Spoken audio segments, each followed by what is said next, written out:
ওপর দিয়ে ভাঙড়ের ছেলেরা এখানে এসে পৌঁছায়নি, এইরকম হতে পারে সেই জন্য ভাঙড়ে আমরা একটা পাঁচটা প্রোগ্রাম লাগিয়ে দিয়েছি। ভাঙড়ের ছেলেরা ওখানে প্রোগ্রাম করছে, কিন্তু এই বাসন্তী হাইওয়ের ওপর দিয়ে যারা আসছিল তাদের উপরে পুলিশ আক্রমণ করেছে। তৃণমূল বলছে, মমতা ব্যানার্জি বলছে, রাজ্য সরকার বলছে আমরা এই আইনকে লাগু হতে দেবো না, আর আমরাও কি বলছি ভাই, এই আইনকে লাগু হতে দেবো না। তো তাহলে আমাদের দুজনের সুর কি আলাদা?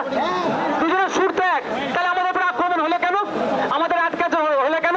এই বললাম না, যখনই রাজ্য সরকার চাপে পড়ে দিল্লিগামীর ফ্লাইট ধরে কোন দাদা দিদির সাথে কি সেটিং হয়ে যায় বোঝা মুশকিল। সব আমার কথা যদি বলি, সেটা কারা?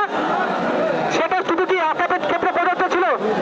যে কোনো ধর্মীয় প্রতিষ্ঠানে যে কোনো মানুষ সম্পত্তি দিতে গেলে ওয়ার্ড বাই ইউজারটা বৈধ ছিল, কিন্তু এই কেন্দ্রের সরকার ওয়ার্ড বাই ইউজারটাকে তুলে দিল। ফলে যে সমস্ত সম্পত্তিগুলো মৌখিক দান করা আছে সেইগুলোকে এরা এবার কেড়ে নেবে। অ্যাকচুয়াল এরা কিন্তু, এটা কেউ যদি মনে করে মুসলমানদের উপর দমন পীড়ন হচ্ছে, এটা নয়। এদের লক্ষ্য হচ্ছে এরা জমি হাঙর, প্রাইম প্রপার্টিগুলোতে লক্ষ্য হয়েছে পুঁজিপতিদের হাতে তুলে দেবে। আজকে ওয়াকাফের উপর হচ্ছে, মুসলমানদের উপর হচ্ছে, কালকে দেবত্ব সম্পত্তির উপরে হবে, পরশুদিন শিখেদের উপরে হবে, তারপর দিন খ্রিস্টানদের হবে, তারপর দিন আদিবাসীদের উপরে অলরেডি হয়ে গেছে একটা পর্যায়ে। ফরেস্ট রাইট অ্যাক্ট 2023-এর নামে তাদের অধিকার কেড়ে নিতে চাইছে। তো বন্ধুগণ, আমাদেরকে ঐক্যবদ্ধ হতে হবে। আমাদের ঐক্যবদ্ধ হয়ে জাত বর্ণ নির্বিশেষে ওয়াকাফকে আইনকে প্রত্যাহারের জন্য মাঠে ময়দানে লড়াই করতে হবে শান্তিপূর্ণভাবে, এবং সাথে সাথে সুপ্রিম কোর্টে যেতে হবে। একটা জিনিস আমাদেরকে কিন্তু ভুল বুঝিয়ে দেওয়া হচ্ছে, আমরা ওই জন্য বারবার আপনাদের বলছি, এই লড়াইটা শুধু মুসলিমদের লড়াই নয়, এটা আর্থসামাজিক লড়াই, সংবিধানের উপরে আঘাত দিচ্ছে তাই লড়াই। তাই সংবিধানের উপরে যারা আঘাত দিচ্ছে, আপনারা আমাকে ঐক্যবদ্ধ হয়ে আমাদেরকে সংবিধানকে রক্ষা করতে হবে। সুতরাং কেউ যদি ধর্মীয় কাজ খেলতে চাই, আমরা তার পাশে পা দেবো না। বিজেপি তৃণমূল মনে প্রাণে চাইছে এটা ধর্মীয় লড়াই হোক, কারণ ধর্মীয় লড়াই হলে মেরুকরণের রাজনীতি হবে। বিজেপি ভয় দেখাবে, তৃণমূল বলবে এটা বিজেপি চলে আসবে আমাদেরকে ভোট দেয়। এরা দুজনে মিলে এরা যে বাইনারি পলিটিক্স, এটাকে এরা সীমাবদ্ধ রাখতে চাইছে। তাই আজকে এই লড়াই আপনাদেরকে মনে রাখতে হবে, আর্থসামাজিক লড়াই। আর সাথে সাথে আপনাদের বলি, শুধু এই লড়াই এখানে ক্ষান্ত হবে না। আমাদের রাজ্যে 26,000 ছেলে মেয়ের চাকরি বাতিল হয়েছে, মনে আছে?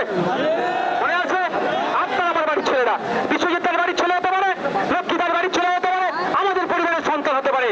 শুধু রাজ্য সরকারের অপদার্থতার জন্য, ব্যর্থতার জন্য, এসএসসির পরিষদের ব্যর্থতার জন্য বারবার কোর্ট বলছে যে কারা যোগ্য কারা অযোগ্য সেই পিতাকীকরণ করে দিন। এরা পিতাকীকরণ না করার ফলে 26,000-এর মধ্যে যারা যোগ্য তাদেরও চাকরি বাতিল হয়েছে। সেই সমস্ত যোগ্য শিক্ষকদের আমাদের পক্ষে আমরা আছি, ন্যায় সেকুলার ফ্রন্ট আছে। আগামী দিনে রাজপথে তাদের হয়ে, তাদের সাথে গলা মিলিয়ে আমরা আবার নামবো। প্রস্তুত আছেন তো নাকি? আর একটা দুঃখের বিষয়, রাজ্য সরকার বলছে এই আইন আমরা এই রাজ্যে লাগু হতে দেবো না। ভালো কথা, এই রাজ্যে আজ লাগু না হওয়ার জন্য দুটো দিক আছে রাজ্য সরকারের। একটা, সরকারের প্রধান হয়ে সুপ্রিম কোর্টে মামলা করা, উনি এখনো কিন্তু করছেন না। রাস্তাঘাটে পথে ঘাটে যারা, আমরা যখন এই আইনের বিরোধিতা করে আন্দোলন করছি, আমাদের উপর আক্রমণ করছে। আজকে আমাদের ভাঙড়ের উপর দিয়ে ভাঙড়ের ছেলেরা এখানে এসে পৌঁছায়নি, এইরকম হতে পারে সেই জন্য ভাঙড়ে আমরা একটা পাঁচটা প্রোগ্রাম লাগিয়ে দিয়েছি। ভাঙড়ের ছেলেরা ওখানে প্রোগ্রাম করছে, কিন্তু এই বাসন্তী হাইওয়ের ওপর দিয়ে যারা আসছিল তাদের উপরে পুলিশ আক্রমণ করেছে। তৃণমূল বলছে, মমতা ব্যানার্জি বলছে, রাজ্য সরকার বলছে আমরা এই আইনকে লাগু হতে দেবো না, আর আমরাও কি বলছি ভাই, এই আইনকে লাগু হতে দেবো না। তো তাহলে আমাদের দুজনের সুর কি আলাদা? দুজনের সুর তো এক, তাহলে আমাদের উপরে আক্রমণ হলো কেন, আমাদের আটকাতে হলো কেন? এই বললাম না, যখনই রাজ্য সরকার চাপে পড়ে দিল্লিগামীর ফ্লাইট ধরে কোন দাদা দিদির সাথে কি সেটিং হয়ে যায় বোঝা মুশকিল। সব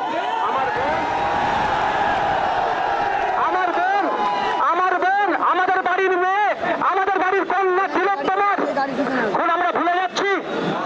সেই সময় কারা দায়িত্ব ছিল তদন্তের? সিবিআই, অমিত শাহজির দপ্তর, সব গোল মিলিয়ে গেল। তো দাদা দিদি একে অপরের পরিপূরক, তো সবে সজাগ থাকতে হবে, আমাদের সজাগ থাকতে হবে। আমাদের আজকের আন্দোলন নয় এটা, আমাদের আন্দোলন প্রয়োজনে 6 মাস 1 বছর চালিয়ে যেতে হবে। প্রস্তুত আছেন তো? গণতান্ত্রিক প্রক্রিয়ায় আমি এখানে আবারও বলছি, যেখানে শান্তিপূর্ণ আন্দোলন হবে না সেখানে আইএসএফ থাকবে না, যেখানে শান্তিপূর্ণ আন্দোলন হবে সেখানে আইএসএফ উপস্থিত থাকবে। আমরা, রাজ্য আমাদের, দেশ আমাদের, এই আইন আমাদের, সংবিধান আমাদের, আমাদের জন্য তৈরি হয়েছে। তাই সংকট করতে কেউ যদি কেউ সংবিধানের আইনকে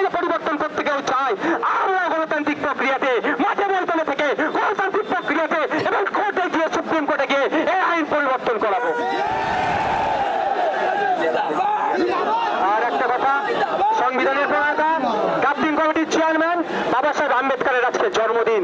তিনি আমাদেরকে তার দায়িত্ব নিয়ে যে পৃথিবীর সর্ববৃহৎ লিখিত সংবিধান দিয়ে গেছে, সেই মহামানুষের আজকে জন্মদিন।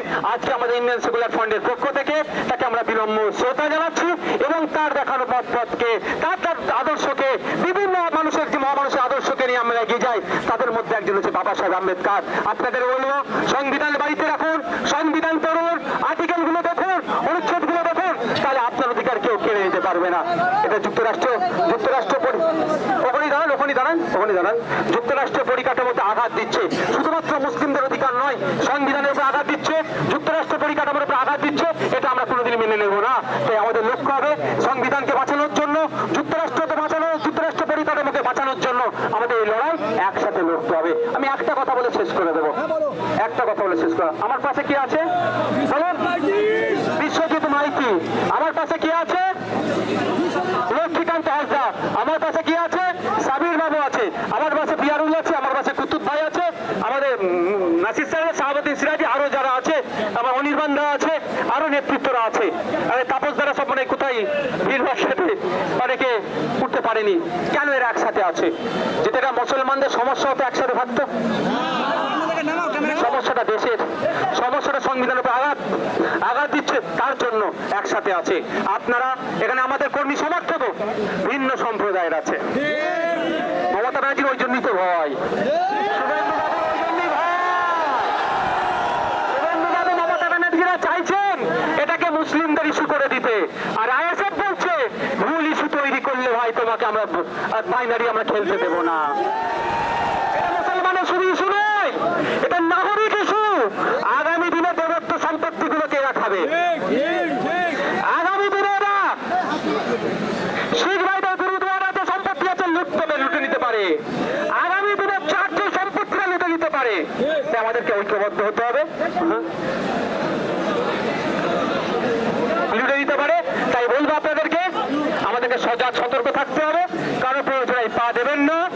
মনে আজকের মিছিল এখানেই আমাদের বাবা সাহেব আম্বেদকরের মূর্তিতে যাওয়ার কথা ছিল, কিন্তু সবই তো বুঝতে পারছেন সাপ হয়ে কামড়াচ্ছে আর ওজা হয়ে ঝাড়ছে। বলছে মহাকাবকে আটকাবো, কিন্তু এখানে আমাদেরকে আসতে দিচ্ছে না। যাক, সবার শেষে ভাই একটা অস্ত্র আমাদের কাছে রাখতে হবে। অস্ত্রটার নাম কি জানেন? অস্ত্রটার নাম কি বলুন তো? ডান্ডা লাগবে না, ডান্ডা লাগবে না। এইটাকে ঠিক করুন, এটাকে ঠিক করুন। কিন্তু দুর্ভাগ্যের বিষয়, এটা ঠিক করার জায়গাটাই রাজ্য সরকার শেষ করে দিচ্ছে। 8,000 শিক্ষা প্রতিষ্ঠান বন্ধ তো চলেছে, মাদ্রাসাগুলোতে টিচার নেই, স্কুলগুলোতে টিচার নেই। যদিও কিছু টিচার নিয়োগ হয়েছিল, অবৈধ পন্থা অবলম্বন করে নিয়োগ করে বাতিল হয়ে গেছে। শিক্ষক নিয়োগ করতে হবে, যোগ্যদেরকে স্কুলে পৌঁছতে হবে, জঙ্গলে অধিকার ফিরিয়ে দিতে হবে। দলিত আদিবাসী সার্টিফিকেট নেই না, যে নোংরামি করা হচ্ছে সেগুলো বন্ধ করতে হবে। পরিশেষে আবারও বলছি, রাজ্য পুলিশের ডিজি বলছেন শামসেরগঞ্জ অর্থ এলাকায় শান্তি ফিরে এসেছে। ওয়েল এন্ড গুড, ওনার কথাকে সমর্থন জানিয়ে বলছি, আমরাও চাই শান্তি ফিরে আসুক।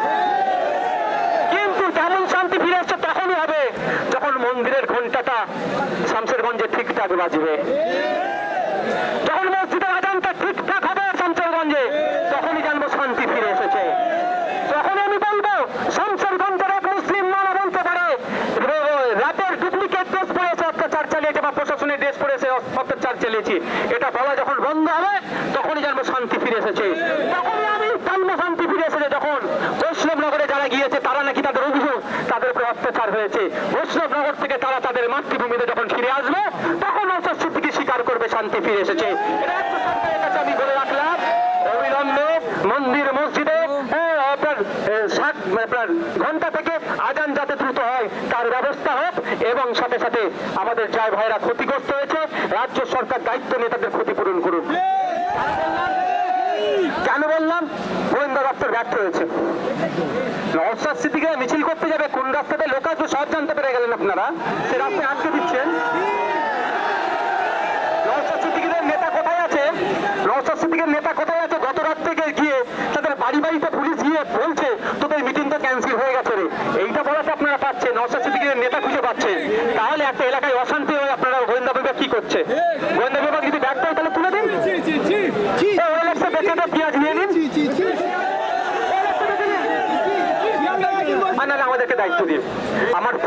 বেঙ্গল পুলিশ, আমার ক্যালকাটা পুলিশ সাফিসিয়েন্ট না থাকলেও ভ্যাকান্সি প্রচুর। বেচারিদেরকে 16 ঘন্টা 18 ঘন্টা ডিউটি করতে হচ্ছে, তার বিরুদ্ধেও আমরা বেচারিদেরকে দিয়ে দিচ্ছি না ঠিকঠাক, তার বিরুদ্ধে বিধানসভায় আমি বারবার সোচ্চার হয়েছি, দেওয়া হোক দিয়ে। তারপরে বলছি আমাদের যা পুলিশ আছে যদি নিরপেক্ষ কাজ করতে দেয় না, দাঙ্গাবাজদের মেরে ঠান্ডা করে ফেলবে আমার পুলিশ। আমাদের পুলিশ, ক্যালকাটা পুলিশ আমাদের বেঙ্গল পুলিশ, আমাদের গর্ব। কিন্তু দুর্ভাগ্যের বিষয় রাজনীতিকরণ হয়ে যাচ্ছে, ফলে দাঙ্গাবাজদের জন্য লাঠিটা পেছন দিকে রাখছে, আর যারা সংবিধানকে প্রতিষ্ঠা করার চেষ্টা করছে, সংবিধানের উপর আক্রমণ হচ্ছে, যাগুলোকে আটকানোর চেষ্টা করছে, তার বেলায় লাঠি তুলছে। বন্ধুগণ, এর জবাব আমরা কবে দেব? গণতান্ত্রিক প্রক্রিয়াতে। এই আন্দোলন শুধু 2026-কে সামনে রেখে নয়, এই আন্দোলন 6 মাস 1 বছর চললে অসুবিধা হবে কারো?